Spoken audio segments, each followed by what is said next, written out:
ఇంకొక న్యూస్, ప్రధానమైన న్యూస్ ఏంది? వచ్చే సంవత్సరం పాదయాత్ర చేస్తా. మీడియా ప్రతినిధులతో మాజీ మంత్రి కేటీఆర్. అధికారం మాత్రమే కోల్పోయాం, ప్రజల్లో అభిమానం కాదని వ్యాఖ్య. ఏమంటున్నాడు? ప్రభుత్వ వైఫల్యాలు, ప్రజా సమస్యలు తెలుసుకునేందుకు వచ్చే సంవత్సరం నుంచి రాష్ట్ర వ్యాప్తంగా పాదయాత్ర చేస్తానని భరోసా కార్యనిర్వాహ అధ్యక్షుడు కేటీఆర్ వెల్లడించారు. ఏప్రిల్ 27న వరంగల్లో నిర్వహించనున్న పార్టీ 25వ ఆవిర్భావ సభను పురస్కరించుకొని సూర్యాపేటలో గురువారం నిర్వహించిన తొలి సన్నాహక సమావేశాల్లో ఆయన ప్రసంగించారు.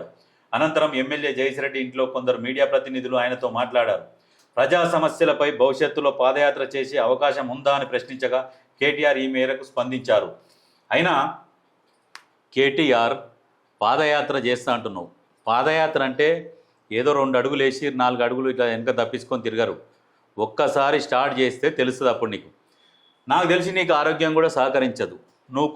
నీకు అలవాట్లు ఉన్నాయి. ఆ అలవాట్లు నువ్వు లేనిది నువ్వు బయట రాలేవు, తిరగలేవు, మాట్లాడడం కూడా మాట్లాడలేవు. ఆ విషయం నీకు కూడా తెలుసు.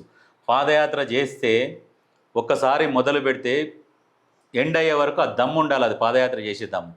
ఉదాహరణకు పాదయాత్ర ఎవరు చేసిర్రు? ఒరిజినల్గా వైఎస్ఆర్ చేసిండు, మన రేవంత్ అన్న చేసిండు, ఆంధ్రాలో జగన్మోహన్ రెడ్డి కూడా పాదయాత్ర చేసిండు, లోకేష్ చేసిరు.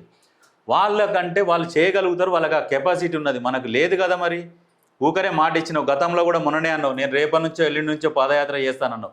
మళ్ళీ వెనుకకు తీసుకున్నావు, మళ్ళీ ఇప్పుడు వచ్చినావు, మళ్ళా అంటున్నావు. కానీ నీతోని కాదు పాదయాత్ర. ఒకవేళ చేయాలనుకుంటే హరీష్ రావు చేయగలుగుతాడు, కానీ నువ్వు చేయలేవు. జనాలు అయినా కానీ నిన్ను నమ్ముతలేరు, నిన్ను నమ్మరు.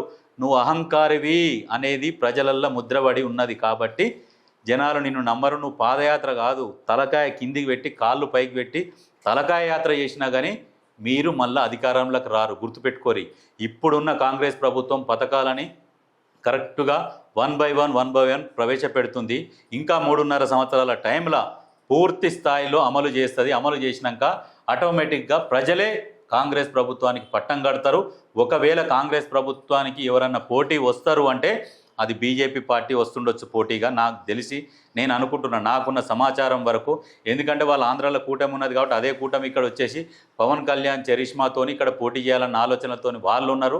ఈ రకంగా ఒకవేళ పోటీ ఉంటే వాళ్ళతో ఉండొచ్చు. కానీ ఇప్పుడు మామూలుగానైతే ఇప్పుడు రేవంత్ రెడ్డి గారు, ముఖ్యమంత్రి రేవంత్ అన్న అయితే నీ మాటలను లైట్ తీసుకుంటుడు. ఎందుకంటే అసలు మీరు పోటీలో లేరు అన్న ఉద్దేశము ఆయన మైండ్లో ఉందేమో కానీ. కాబట్టి అందుకనే నువ్వు ఏదైనా మాట్లాడితే కూడా లైట్ తీసుకుంటుండు.